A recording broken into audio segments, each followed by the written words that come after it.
Hello friends, आपका स्वागत है मेरे चैनल पर। इस वीडियो में मैं आपको जो हमारा सब्जेक्ट है वेब टेक्नोलॉजी, उसके अंदर जो HTML फॉर्म्स है ना, उनके बारे में बताने वाला हूँ। HTML फॉर्म्स का यूज़ ना जो यूज़र होता है ना, उससे डेटा को लेने के लिए किया जाता है। जैसे कि उसका नेम लेना है, एज लेना है, बहुत सारी जैसे कि हमें डेट एंटर करवानी है और भी तरीके की जो भी हमें एंटर करवाना होता है ना, वहाँ पर हमारा HTML फॉर्म्स का ही यूज़ किया जाता है। शुरुआत में जैसे कि हमारा लॉगिन पेज भी होता है, उसके अंदर आपने जो पासवर्ड और नेम वेम ये सब लॉगिन ID जो ली जाती है ना, वो सब किसकी मदद से ली जाती है? यहाँ पर HTML फॉर्म्स की मदद से ही ली जाती है। HTML फॉर्म्स की मदद से ही जो हमारा डेटा है ना यूजर से, वो ले सकते हैं। तो यूजर से जो भी डेटा लेना होता है, फिर उसको यूजर से डेटा लेने के बाद उसे हमें बैकएंड में प्रोसेस करना होता है और भी यूज होता है डेटा का। वो सब हम किसकी मदद से करते हैं? वो फॉर्म्स की मदद से ही करते हैं। अगर हमारे पास फॉर्म्स नहीं होगा तो हम यूजर से डेटा नहीं ले सकते सही तरीके से। तो यहीं पे हमारा HTML फॉर्म्स का यूज किया जाता है। तो देख भी लेते हैं HTML फॉर्म्स क्या होते हैं। तो फर्स्ट जो पॉइंट है, HTML forms is a way to collect information from user on a web page. तो यहाँ पर HTML फॉर्म्स की मदद से जो यूजर की इन्फॉर्मेशन है, वो सारी की सारी इन्फॉर्मेशन कलेक्ट करते हैं हम वेब पेज पर। ठीक है ना, जो भी यूजर टाइप करता है ना, उससे सारी की सारी जो इन्फॉर्मेशन है हम उसकी एंटर करवा लेते हैं और उसको ना अगर हमें प्रोसेस करनी है तो उसको प्रोसेस करते हैं बैकएंड में उस इन्फॉर्मेशन को लेके, या कहीं पर सेव करनी है जैसे कि डेटाबेस में सेव करनी है, उसे भी हम सेव कर लेते हैं। HTML फॉर्म्स का बहुत ज़्यादा यूज़ किया जाता है। तो आपने देखा भी होगा, वैसे भी लॉगिन पेज जो भी करते हैं ना, वहाँ पर भी हमारा HTML फॉर्म्स का यूज़ किया जाता है। जैसे कि हमें ना, जैसे कि और कुछ सजेशन लेना है ना यूज़र से, वहाँ पर भी हमारा HTML का फॉर्म्स का यूज़ किया जाता है। इस तरीके से बहुत सारी जगह हमारे HTML फॉर्म्स का ही यूज़ किया जाता है। सेकंड पॉइंट देख लेते हैं। हमारा सेकंड पॉइंट क्या है? The form collect the information and send it to the server. ठीक है, where it can be saved और प्रोसेस। तो जो भी इंफॉर्मेशन होती है ना, वो फॉर्म कलेक्ट कर लेता है और उसको सेंड कहाँ कर देता है? सर्वर के पास। जो या तो सर्वर के पास सेव करने के लिए भेज देता है, या उसको प्रोसेस करने के लिए, क्योंकि ना बैकएंड में या तो हम डेटा को प्रोसेस करते हैं या सेव करके रख देते हैं डेटाबेस में। तो यही काम होता है हमारे फॉर्म का। ठीक है, इस तरीके से फॉर्म ना यूजर से डेटा लेता है और उसको सर्वर के पास भेज देता है, या तो सर्वर के पास हम प्रोसेस करने के लिए भेजते हैं, डेटा को सेव करने के लिए भेजते हैं। तो जो हमारा थर्ड पॉइंट क्या है? Forms are use to thing like login pages. जैसे कि मैंने बता दिया, लॉगिन पेजेस में, रजिस्ट्रेशन फॉर्म में, सर्वेज में और प्लेसिंग ऑर्डर्स ऑनलाइन, इस तरीके की जो भी होती है ना, इन सब में हमारा फॉर्म्स का यूज़ किया जाता है। तो फॉर्म्स किस तरीके से लिखते हैं? सबसे पहले तो आप इसका ओपनिंग टैग होगा, जो कि मैंने पहले बता दिया था। इस तरीके से ओपनिंग टैग होगा, यहाँ पर फॉर्म फॉर्म लिखा जाएगा ओपनिंग टैग में। इसी तरीके से इसको क्लोजिंग टैग भी लिखा जाएगा। इसके अंदर दो एट्रीब्यूट है। एक्शन, एक्शन कहाँ है? एक्शन हमें ना जहां पर भी ना हमारा डेटा भेजना है, जहां पर भी उसका यहाँ पर पाथ डलता है, उस जगह का एड्रेस डलता है। और मेथड, पोस्ट ये गेट होता है। इसके बारे में हम समझेंगे जब ना हम Node.js देखेंगे। अभी आपको समझ में वैसे भी नहीं आएगा कि मेथड क्या होते हैं, किस तरीके से वर्क करते हैं। तो इनको जब भी जाके समझेंगे। मेथड जो होते हैं हमारे पोस्ट और गेट होते हैं, तो इनको ये देख लीजिए। तो यहाँ पर देख लेते हैं लेबल। लेबल हमारा किस लिए यूज किया जाता है? जैसे कि आप देख सकते हैं, अभी मैं दिखाता हूँ आपको। जैसे कि यहाँ पर एग्जाम्पल मैंने दे रखा होगा, जैसे कि ये रहा। तो यहाँ पर लेबल भी तो हमें दिखाना पड़ेगा। अगर यूजर से हम उसका नेम एंटर करवा रहे हैं, तो उसको बताना भी तो पड़ेगा हम क्या लेना चाह रहे हैं उससे। तो इस तरीके से यहाँ पर फुल नेम इस तरीके से लेबल में दिया जाता है। अब मैं आपको दिखा भी देता हूँ। तो लेबल में ये देख सकते हैं आपने, यहाँ पर हमने नेम डाल रखा है। लेबल का भी ओपनिंग टैग होगा और क्लोजिंग टैग होगा। और फॉर फॉर जो है, इसके अंदर एक एट्रीब्यूट है। एट्रीब्यूट का किस लिए यूज किया जाता है, मैंने आपको बता ही दिया था। एट्रीब्यूट के अंदर ना कुछ ना फंक्शनैलिटीज होती हैं, उनको डिफाइन करने के लिए यहाँ पर एट्रीब्यूट का यूज किया जाता है। फॉर में हम नेम दे देंगे। फॉर के अंदर जो वैल्यू देंगे ना, फॉर के अंदर जो भी वैल्यू देंगे वही वैल्यू ID में देंगे। क्योंकि ये ऐसा क्यों होगा? क्योंकि इन दोनों को हम लिंक करना चाहते हैं। अगर इन दोनों को आपस में लिंक करना है ना, तो उसके अंदर आपको ना ID और फॉर की वैल्यू सेम रखनी पड़ेगी। और इनपुट टैग्स का यूज किया जाता है इनपुट लेने के लिए। जैसे कि इस तरीके से इनपुट टैग का हम यहाँ पर यूज कर रहे हैं। ये इस तरीके से ये जो बॉक्स आ रहा है ना, ये इनपुट टैग की मदद से ही आ रहा है। यहाँ पर हम टैग्स लेना चाह रहे हैं, तो ये हमें बताना पड़ेगा। जो टाइप एट्रीब्यूट यहाँ पर यूज हुआ है ना, वो बता रहा है कि हम ना यहाँ पर टैक्स लेना चाह रहे हैं। जो भी चीज लेना चाह रहे होंगे ना, वो आपको टाइप में बताना पड़ेगा। अगर ईमेल लेना चाह रहे हैं तो ईमेल बताना पड़ेगा। इस तरीके से ID मैंने बताई दी थी। नेम में आप दे सकते हैं कुछ भी, आपकी मर्जी है, नेम ही दे दीजिए। नेम का भी आगे बैकएंड में बहुत यूज होता है। प्लेस होल्डर में इस तरीके से एंटर योर नेम इस तरीके से आ रहा है। तो प्लेस होल्डर में ना इस तरीके से होता है। मैं आपको दिखा देता हूँ, एक मिनट। अगर जैसे कि आप देख सकते हैं ना, प्लेस होल्डर का यूज इस तरीके से होता है। एक मिनट। तो ये यहाँ पर प्लेस होल्डर का, जैसे कि यहाँ पर ना शुरुआत में आपको कुछ लिखा हुआ दिख रहा होगा, हाईलाइट होता हुआ दिखेगा इस तरीके से। और जब भी आप इसके ऊपर टैप कर देंगे तो ये गायब हो जाएगा। जैसे ही आप एंटर करना शुरू करेंगे तो ये गायब हो जाएगा। इस तरीके से यहाँ पर प्लेस होल्डर में कुछ भी बताने के लिए पहले से ही वैल्यू दे दी जाती है, पर वैल्यू वो एंटर नहीं होती। आपको ना जैसे ही वहां पर एंटर करना शुरू करेंगे ना, ये वाली वैल्यू गायब हो जाएगी। और BR टैग यहाँ पर ना हम जो है ना, स्पेस देने के लिए यूज कर रखा है। इस तरीके से मैंने एक एक चीज आपको समझा दी है किस तरीके से होता है। इनपुट टैग का जो है ना, कोई भी क्लोजिंग टैग नहीं होता, ये सेल्फ क्लोजिंग टैग होता है जो हमारा इनपुट टैग होता है। इसी तरीके सेकंड में हमारा लेबल हमें ईमेल ले रहे हैं, तो इसके बीच में हमने ईमेल बता दी कि ईमेल लेना चाह रहे हैं। 4 में वही वैल्यू डालेंगे जो हम आईडी में डालेंगे, क्योंकि हमें इनपुट और लेबल को लिंक करना होता है। इसी तरीके से टाइप में हमने बता दी ईमेल लेना चाह रहे हैं, आईडी में वही वैल्यू डलेगी जो कि 4 में डलेगी। नेम आप कुछ भी देख सकते हैं, प्लेस होल्डर में मैंने अभी बता दिया, इस तरीके से आपको हाईलाइट होता हुआ दिखेगा। फिर BR टैग हमने जो लाइन ब्रेक करने के लिए यूज करते ही है, ठीक है, इस तरीके से हो गया। फिर थर्ड जो हमारा लेबल मैसेज, यहाँ पर कोई भी मैसेज लेना चाह रहे हैं तो यहाँ पर मैसेज इस तरीके से लिख लिया। और टेक्स्ट एरिया का यूज़, कोई भी मैसेज लेना चाह रहे होते हैं ना, उसके लिए यहाँ पर यूज़ किया जाता है। आईडी में वही वैल्यू दी जाएगी जो 4 के अंदर दी जाएगी, नेम के अंदर मैसेज दे दी, और रो कितनी डिफाइन करनी है और कॉलम कितने डिफाइन करने हैं, इस तरीके से। जैसे कि रो हमारी ये होती है, ये जो अभी बताता हूँ, 1 रो हो गई ये, 2 रो हो गई ये, और ये हमारी 4 रो हो गई। इसके अंदर 1 2 3 4 रो हो गई। इस तरीके से 4 रो लेना चाह रहे हैं और इतने स्पेस लेना चाह रहे हैं, ये बताना पड़ता है। और कॉलम्स कितने लेना चाह रहे हैं, 50। इस तरीके से हमें स्पेस बताना होता है कि हम इतने स्पेस लेना चाह रहे हैं कॉलम और रो में। तो इस तरीके से टेक्स्ट एरिया, इस तरीके से अगर कुछ भी यूजर से मैसेज लेना होता है तो वहाँ पर टेक्स्ट एरिया का यूज़ किया जाता है। इस तरीके से BR टैग से लाइन को ब्रेक कर देंगे। फिर लेबल इसी तरीके से, यहाँ पर जैसे कि 4, यहाँ पर लेबल का मैंने बता ही दिया। जैसे कि कुछ भी हमें दिखाना होता है ना उसके बारे में कि क्या लेना चाह रहे हैं, वहाँ पर लेबल टैग का यूज़ किया जाता है। लेबल का ओपनिंग और क्लोजिंग टैग होगा, और 4 में वही वैल्यू दी जाती है जो इसके अंदर दी जाती है। अभी सिलेक्ट का यूज बताता हूँ, सिलेक्ट का यूज किस तरीके से किया जाता है। जैसे कि मल्टीपल ऑप्शन होते दिए होते हैं ना, वहां पर आप ना सिलेक्ट का यूज करते हैं। उनमें से मैं दिखाता हूँ, 1 मिनट, सिलेक्ट किस तरीके का दिखता है। ये देख सकते हैं यहाँ पर इस तरीके का यहाँ पर सिलेक्ट आ रहा है। सिलेक्ट जैसे कि आप देख सकते हैं यहाँ पर ना, जैसे आप इसे खोलेंगे तो यहाँ पर बहुत सारी चीजें आ जाएंगी, उनमें से आपको एक सिलेक्ट करना पड़ेगा। तो यहीं पर आपको सिलेक्ट का यूज इस तरीके से किया जाता है। तो सिलेक्ट का ओपनिंग और क्लोजिंग टैग होगा, उसके बीच में ऑप्शन होंगे, और ऑप्शन में जो जो वैल्यूज के अंदर देनी है ना वो आप लिख देते हैं इस तरीके से। इसके अंदर आपको इस तरीके से वैल्यू एक एट्रीब्यूट है। वैल्यू अगर आपको बैक एंड में कोई पहले से ही वैल्यू भेजनी होती है तो वहाँ पर वैल्यू एट्रीब्यूट का यूज़ किया जाता है, ठीक है, इस तरीके से यहाँ पर। और ऑप्शन में जो भी आप यहाँ पर वैल्यू देंगे वो वहाँ पर दिखाई देगी। जैसे यहाँ पर इस तरीके से ये जो वैल्यू दी गई है ये सब दिखाई देंगी। ये फर्स्ट ऑप्शन हो गया, ये सेकंड ऑप्शन हो गया, थर्ड ऑप्शन हो गया। ऑप्शन का भी ओपनिंग और क्लोजिंग टैग होगा, सिलेक्ट का भी ओपनिंग और क्लोजिंग टैग होगा, ठीक है, इस तरीके से वर्क करता। भी इनका कोड करके देखेंगे तो और आपको अच्छी तरीके से समझ में आएगा। और इनपुट टाइप में ना आप इस तरीके से टाइप, आपको बटन बनाना होता है ना, तब टाइप सबमिट दे देंगे, या बटन टैग की मदद से भी आप बटन बना सकते हैं। इनपुट टैग की मदद से भी आप बटन बना सकते हैं। वैल्यू इक्वल टू सबमिट दे देंगे और यहाँ पर फॉर्म को क्लोज कर देंगे। इस तरीके से ये हमारा फॉर्म वर्क करता है।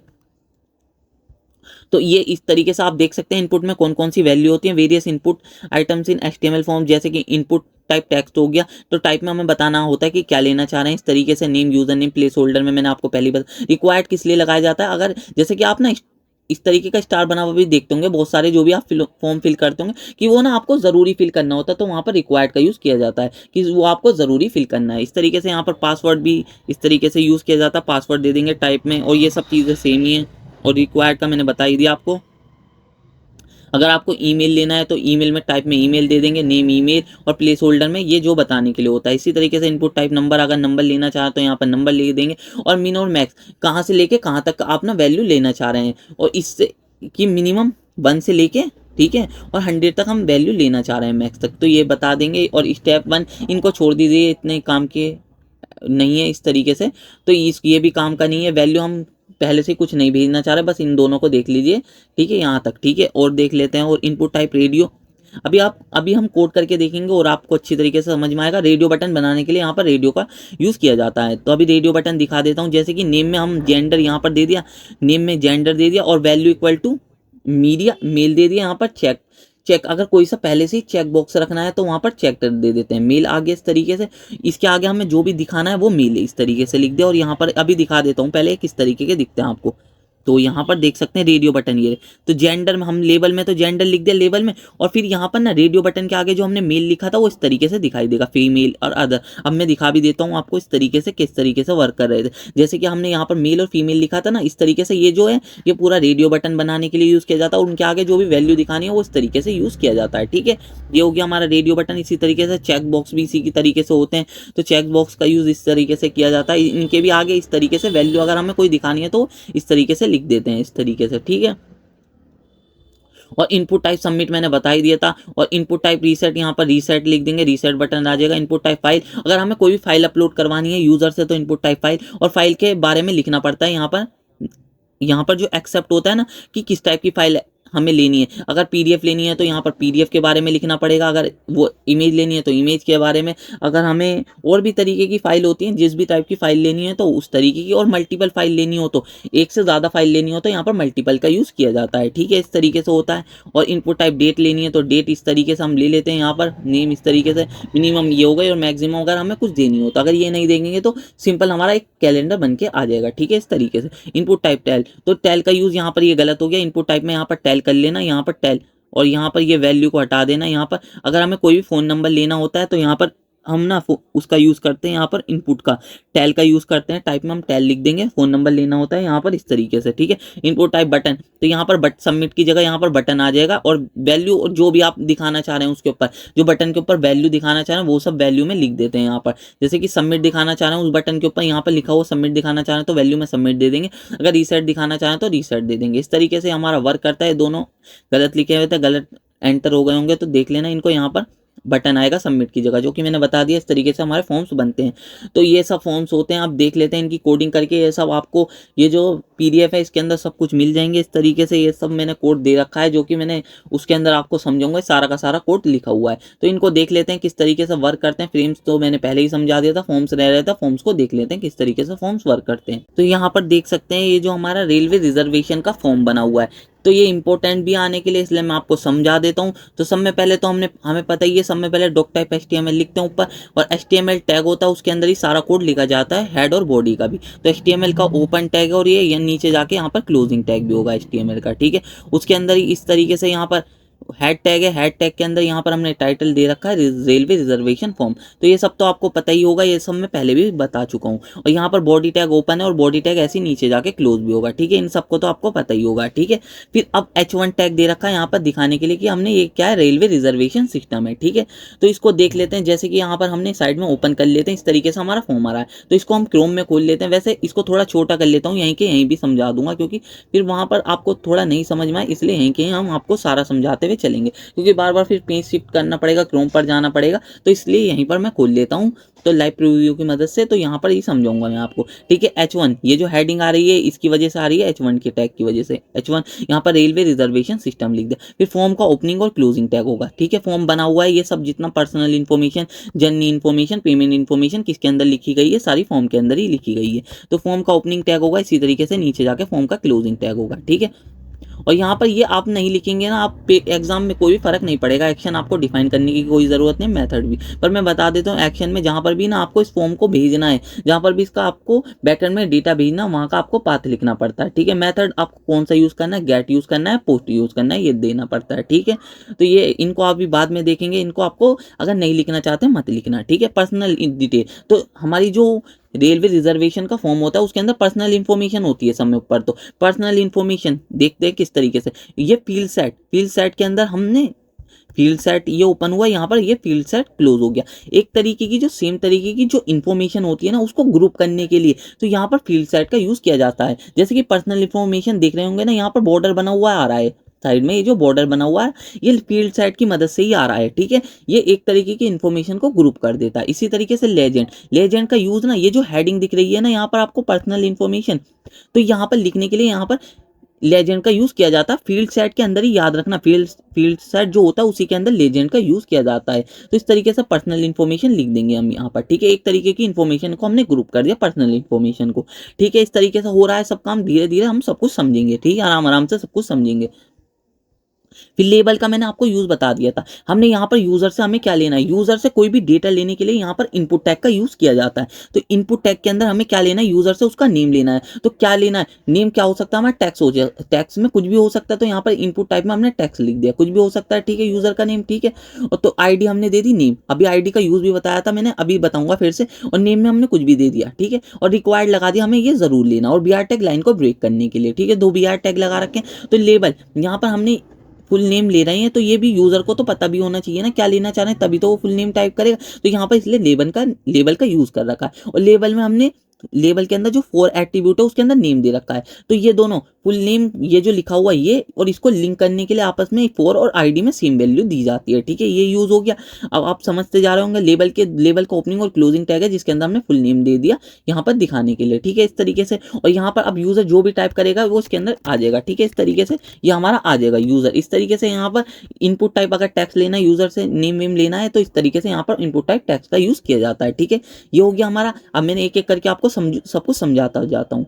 और फिर एज में हमें कोई नंबर लेना होगा। ठीक है, कोई एज में नंबर लेना होगा तो इनपुट टाइप क्या रख देंगे, यहाँ पर नंबर लिख देंगे। और आईडी क्या रख दी हमने, एज रख दी। आईडी एज क्यों रखी, 4 में भी वही वैल्यू डालेंगे जो आईडी में डालेंगे, क्योंकि इन दोनों को लिंक करना। और लेबल में हमने एज दिखा दिया। ठीक है, क्योंकि हमें यहाँ पर बताना भी तो पड़ेगा यूजर को क्या लेना है फिर। ठीक है, और मिनिमम जो है ना, एज 1 आ सकती है इसके अंदर। अगर मिनिमम हम देख सकते हैं यहाँ पर इस तरीके से मैं बढ़ाऊंगा 1 आ गया, और 1 से नीचे लेके जाऊंगा ना नहीं आएगा, क्योंकि यहाँ पर मिनिमम क्या कर रखा है, 1 कर रखा है। अगर यहाँ पर 0 कर देता हूँ मिनिमम के अंदर तो वो 0 वैल्यू भी आ जाएगी, अगर नहीं करता तो नहीं आती। ठीक है, इसी तरीके से यहाँ पर अगर मैं 2 कर देता हूँ मिनिमम के अंदर, देखते हैं तो यहाँ पर देखते हैं तो मिनिमम के अंदर 2 ही आ रही है, 2 से नीचे वैल्यू नहीं जाएगी। और रिक्वायर्ड हमने लगा रखा है, ये वैल्यू जरूर एंटर करनी होगी यूजर को, वरना फॉर्म सबमिट नहीं होगा। ठीक है, और वी आर टैग का हमने यहाँ पर लाइन को ब्रेक करने के लिए यूज कर रखा है। ठीक है, इसी तरीके से यहाँ पर थर्ड पर आ जाते हैं हम यहाँ पर अपने इसको सही कर देते हैं, यहाँ पर इसको 1 ही कर देते हैं हम। ठीक है, और यहाँ पर अब एक एक करके समझते हैं। जेंडर, यहाँ पर हमें जेंडर में हम रेडियो बटन ले रखे, तो सबसे पहले तो हमने लेबल का यूज करा यूजर को दिखाने के लिए कि हम जेंडर लेना चाह रहे हैं, तो 4 में हमने क्या दे दिया, यहाँ पर जेंडर दे दिया। ठीक है, एक एक करके समझते हैं। तो यहाँ पर लेबल के बीच में हम लेबल का ओपनिंग और क्लोजिंग टैग होगा, जो कि मैं बहुत बार बता भी चुका हूँ। इनपुट टाइप में हमने क्या दे दिया, रेडियो दे दिया। हमने 3 रेडियो बटन लेने हमें, तो इसी तरीके से 3 रेडियो बटन डिफाइन कर दिए। और आईडी के अंदर हमने क्या दे दिया, जेंडर दे दिया, क्योंकि इन दोनों को इन सबको लिंक भी करना है हमें। और इनके बाद ये जो वैल्यू दिखानी है ना, मेल वे, तो ये ना रेडियो बटन के बाहर लिखी जाती है इस तरीके से। मेल लिख दिया, फीमेल लिख दिया और अदर लिख दिया। इन रेडियो बटन के बाहर वैल्यू हमें दिखानी है, तो क्योंकि यूजर को बताना भी तो पड़ेगा कि कौन सी वैल्यू लेना चाह रहे हैं, तो इस तरीके से यहाँ पर हमने मेल लिख दिया, यहाँ पर फीमेल लिख दिया इनके बाद, और यहाँ पर अदर लिख दिया। और फिर बी आर टैग का यूज लाइन को ब्रेक करने के लिए। ये हो गया हमारा जेंडर भी हो गया। अब हमारा कॉन्टैक्ट नंबर हो गया।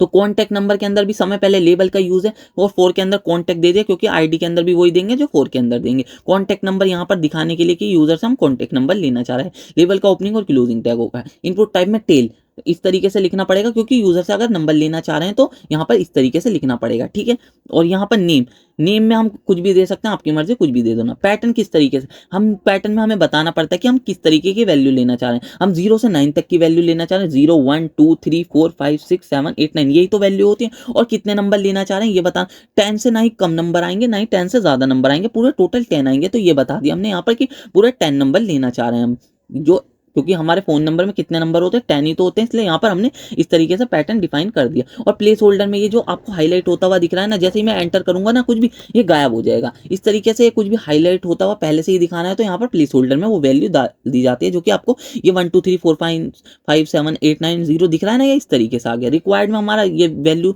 एंटर करनी जरूरी है, और वी आर टैग का यूज यहाँ पर लाइन को ब्रेक करने के लिए किया गया है। ठीक है, इसी तरीके से अब ईमेल पर आ जाते हैं।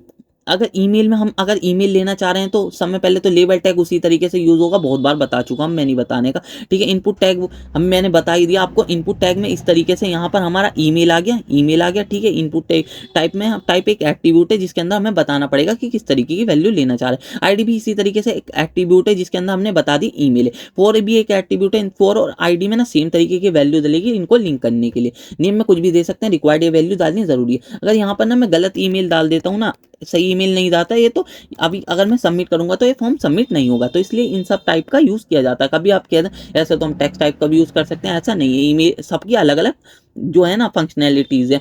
ईमेल ना ईमेल को समझता है, अगर ईमेल के अलावा कुछ भी वैल्यू देंगे ना आप, वो सबमिट नहीं होगा फॉर्म। इस तरीके से रिक्वायर्ड का यूज रिक्वायर्ड। ठीक है, समझ गए होंगे। प्लेस होल्डर अगर आप सब में लगाना चाह रहे हैं तो लगा देना। फील्ड सेट यहाँ पर क्लोज हो गया। अब चीज जर्नी डिटेल, हमारी अगली है जर्नी डिटेल। इनको भी एक तरीके की इन्फॉर्मेशन ग्रुप करने के लिए यहाँ पर फील्ड सेट का उपयोग किया गया है। फील्ड सेट का यूज यहाँ पर फील्ड सेट का ओपनिंग और क्लोजिंग टैग होगा। ठीक है, इस तरीके से इसके अंदर सेम तरीके की इन्फॉर्मेशन डाल दी जाती है। फिर लेजेंड का यूज यहाँ पर देखते हैं। लेजेंड का यूज यहाँ पर ये जो जर्नी इन्फॉर्मेशन दिख रही है ना आपको, इनको ना यहाँ पर ऊपर टैग दिखाने के लिए यहाँ पर लेजेंड का यूज किया जाता है। लेजेंड का यूज फील्ड सेट के अंदर ही किया जाता है। इस तरीके से लेजेंड का ओपनिंग और क्लोजिंग टैग है, और यहाँ पर जर्नी इन्फॉर्मेशन लिख दी है। अगर आपने हमारी प्रीवियस वीडियो नहीं देखी तो वो सारी की सारी HTML की वीडियो देख सकते हैं, आपको सब कुछ समझ में आ जाएगा। फिर फ्रॉम हम कहाँ से कहाँ तक जाना चाहते हैं, तो वो सोर्स और डेस्टिनेशन तो हमें यहाँ पर लिखनी पड़ेगी, समय पहले सोर्स लिखना पड़ेगा। तो सोर्स यहाँ पर हमने समय पहले हमारा सोर्स में हम क्या लेना चाह रहे हैं, टाइप लेंगे यूजर से, क्योंकि हम टाइप में हमने टैक्स ले लिया। इस तरीके से आईडी में वही वैल्यू देंगे जो हमारी लेबल में देंगे। लेबल में हमें बताना भी तो पड़ेगा कि क्या लेना चाह रहे हैं, तो इसलिए लेबल लगाना जरूरी होता है। तो इन दोनों को लिंक करना होता है ना, लेबल और इनपुट टाइप को, तो यहाँ पर सेम वैल्यू दे दी जाती है। ठीक है, इस तरीके से नेम में कुछ भी डाल सकते हैं आप, रिक्वायर्ड लगा दिया, वैल्यू लेनी जरूरी है और बी आर टैग लाइन को ब्रेक करने के लिए। इसी तरीके से डेस्टिनेशन में भी टाइप, हमारा जो टाइप एट्रीब्यूट है उसके अंदर टैक्स ले लिया हमने यहाँ पर, और यहाँ पर आईडी में डेस्टिनेशन वही डाल दी जो यहाँ पर डाल ली है हमने, क्योंकि 4 में वही वैल्यू डालेगी आईडी में भी, और 2 यहाँ पर हमने टैक्स लिख दिया यहाँ पर दिखाने के लिए। इस तरीके से यहाँ पर और रिक्वायर्ड हमने लगा दिया, वैल्यू डालनी जरूरी है। ठीक है, इसी तरीके से यहाँ पर डेट इन लेबल तो आप समझ गए होंगे, बहुत बार बता दिया मैंने, और आईडी भी समझ गए होंगे, आईडी और 4 में जो सेम वैल्यू डालेगी। ठीक है, इनपुट टाइप में हम यहाँ पर डेट ले ली, तो डेट डालेंगे तो इस तरीके से आपको यहाँ पर ना इस तरीके से कैलेंडर खुल के आ जाएगा। इस तरीके से आप अपनी डेट चूज कर सकते हैं। ठीक है, इस तरीके से ये खुद ही फंक्शनैलिटीज हैं अगर इनपुट टाइप का यूज करते हैं। नेम में कुछ भी डाल दिया, हमारा रिक्वायर्ड लगा दिया, वैल्यू लेनी जरूरी है और बी आर टैग की मदद से लाइन को ब्रेक कर दिया। ठीक है, फिर हमने ना हमें क्लास भी तो डिफाइन करनी पड़ती है, कौन सी क्लास लेनी है, sleeper, AC second class, AC third class. इस तरीके से हमारी क्लासेस होती हैं। ट्रेन आप में आ गए होंगे ना आप, तो आपको पता होगा इस तरीके से हमारी sleeper class, first AC class, second class, third class, इस तरीके से हमारी क्लास होती हैं जो होती हैं ट्रेन के अंदर। ठीक है, तो लेबल में समय पहले तो लेबल को तो आपको पता ही चला गया होगा, यहाँ पर टेक्स्ट को दिखाने के लिए जो आ रहा है। फिर इन दोनों को लिंक करने के लिए यहाँ पर 4 और आईडी में सेम वैल्यू डाल दी जाती है। सिलेक्ट का यूज ना इस तरीके के जो आप देख रहे हैं ना, ये मल्टीपल ऑप्शन बनाने के लिए इस तरीके के, तो यहाँ पर इस तरीके से सिलेक्ट का यूज किया जाता है। तो सिलेक्ट का समय पहले ओपनिंग और क्लोजिंग टैग होगा, और इसके अंदर ये जो ऑप्शन दिख रहे हैं ना, ये जो ऑप्शन में टैक्स दिख रहा है, ये सब डिफाइन करने के लिए यहाँ पर ऑप्शन टैग का यूज किया जाता है सिलेक्ट के अंदर। ये सब याद रखना, मैं धीरे धीरे सब कुछ आपको अच्छी तरीके से बता रहा हूँ। ठीक है, ऑप्शन में हम क्या दे देंगे, ऑप्शन दे दिया, ऑप्शन 1 हो गया यहाँ पर ओपनिंग और यहाँ पर क्लोजिंग हो गया, इसके अंदर स्लीपर क्लास लिख दिया जो कि आपको यहाँ पर दिख रहा है। ठीक है, और ऐसे सेकंड भी हो गया हमारा, यहाँ पर ओपनर हो गया और क्लोज हो गया। ठीक है, ऐसे थर्ड हो गया, ऐसे फोर्थ हो गया। ठीक है, और इनके अंदर वैल्यू, अगर आपने बैकएंड में कोई वैल्यू पहले से ही भेजना चाह रहे हैं तो यहाँ पर स्लीपर का यूज किया जाता है। अगर आप इसको नहीं लिखेंगे ना, अगर आप एग्जाम में लिख रहे हैं वैल्यू को नहीं लिखेंगे, यहाँ पर कोई भी फर्क नहीं पड़ने वाला, आपको कोई भी लिखने की जरूरत नहीं है, क्योंकि वहां पर तो हम फॉर्म सबमिट नहीं करने वाले, उसमें तो हमें लिख के दिखाना है कि फॉर्म कैसे बनेगा। ये सब चीजें मैं आपको समझाने के लिए बता रहा हूँ कि आपको समझ में आ जाए। ठीक है, इस तरीके से आपको लिखने की कोई जरूरत नहीं है। तो इनके बीच में जो भी टैग दिखाना है ना, ओपनिंग और क्लोजिंग टैग के बीच में आप लिख देंगे ऑप्शन के, और ये पूरा का पूरा सिलेक्ट, एक इन सारों को ग्रुप करने के लिए यहाँ पर समय ऊपर सिलेक्ट लगाना पड़ेगा, और लेवल हमारा सिलेक्ट, और इसको जो हमारा इसको वो लिंक करने के लिए इसलिए यूज किया गया है। ठीक है, समझ गए होंगे आप। और फील्ड सेट यहाँ पर क्लोज हो गया। पेमेंट इन्फॉर्मेशन, अब पेमेंट इन्फॉर्मेशन पर आ जाते हैं यहाँ पर हम अपनी, तो यहाँ पर अब हमारी पेमेंट इन्फॉर्मेशन आ जाते हैं। पेमेंट इन्फॉर्मेशन को भी एक तरीके से हमने ग्रुप ही कर रखा, फील्ड सेट के यूज से हमने यहाँ पर फील्ड सेट ओपन हुआ और फील्ड सेट यहाँ पर क्लोज हुआ। ठीक है, इस तरीके से हो गया। और यहाँ पर इसी तरीके से यहाँ पर लेजेंड का यूज कर रखा है हमने, यहाँ पर लेजेंड में पेमेंट इन्फॉर्मेशन यहाँ पर ऊपर दिखाने के लिए लेजेंड का ओपनिंग और क्लोजिंग टैग होगा। ठीक है, और फिर लेबल हम यहाँ पर पेमेंट मेथड में हमने यहाँ पर इसी तरीके से यहाँ पर फिर से सिलेक्ट का यूज कर रखा है, क्योंकि हमारे क्रेडिट कार्ड से करना चाह रहे हैं, डेबिट से, नेट बैंकिंग से या यूपीआई से। इस तरीके से यहाँ पर लेबल में हमने समय पहले तो डिफाइन कर दिया पेमेंट मेथड की, पेमेंट मेथड कौन से, क्योंकि लेबल में हमें बताना पड़ता है ना, इस वजह से लेबल का यूज कर रहे हैं यहाँ पर। फिर सिलेक्ट, यहाँ पर सिलेक्ट का ओपनिंग और क्लोजिंग टैग होगा। ठीक है ना, फिर ऑप्शन में यहाँ पर ना, ऑप्शन में हम डिफाइन कर देंगे ऑप्शन का ओपनिंग और क्लोजिंग टैग होगा, और यहाँ पर हमने क्रेडिट कार्ड, इसी तरीके से डेबिट कार्ड, और इसी तरीके से नेट बैंकिंग, और इसी तरीके से यहाँ पर यूपीआई। ठीक है, इन सब के बीच में हमने टैक्स लिख दिया, और ये मैंने पहले ही बता दिया, वैल्यू आप लिखना चाहे लिख देना, नहीं लिखना चाहे नहीं लिखना, क्योंकि बैकएंड में भेजने के लिए हमने वैल्यू को यूज करते हैं। यहाँ पर हमने बताने के लिए कि क्रेडिट कार्ड की इन्फॉर्मेशन है, ये डेबिट कार्ड चूज किया है, ये नेट बैंकिंग चूज किया है, ये यूपीआई चूज किया है। ठीक है, इस तरीके से यहाँ पर ऑप्शन लिख दिया हमने, और इन सबको ना यहाँ पर इनको ना ग्रुप जो किया जाता है वो सिलेक्ट की मदद से ही किया जाता है। सब ऑप्शन को इस तरीके से सिलेक्ट की मदद से ना ये सिलेक्ट हमारा पूरा का पूरा बनता है। यहाँ सेकंड क्लास इस तरीके से जो होता है, इस तरीके से हमारा ये बनता है। ठीक है, तो ये हमें लाइन को ब्रेक करने के लिए फिर बी आर टैग का यूज किया जाता है, जैसे कि आप देख सकते हैं यहाँ पर ये हमारा इनको बनाने के लिए किया गया था।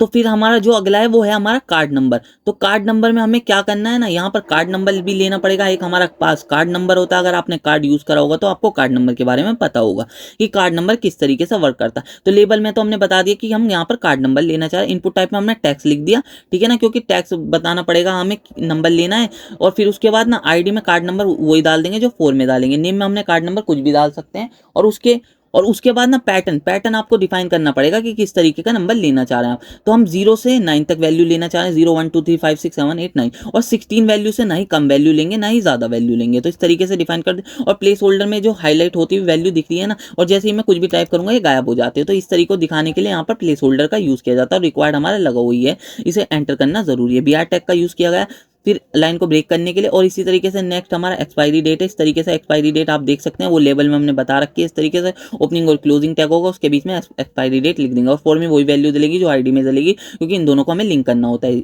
इनपुट टाइप और इस वाले लेवल को। तो फिर इस वजह से होता है। टाइप में हमने मंथ डिफाइन कर दिया, हमें मंथ, क्योंकि उसके अंदर हमें एक्सपायरी डेट में मंथ इस तरीके से वैल्यू होती है ना, मंथ और डेट वाली, तो इसलिए यहाँ पर यूज़ कर रखा है। रिक्वायर्ड हमें ये वैल्यू लेनी जरूरी है। देख सकते हैं आप, इस तरीके से आती है ना, ये देख सकते हैं मैंने इस तरीके से।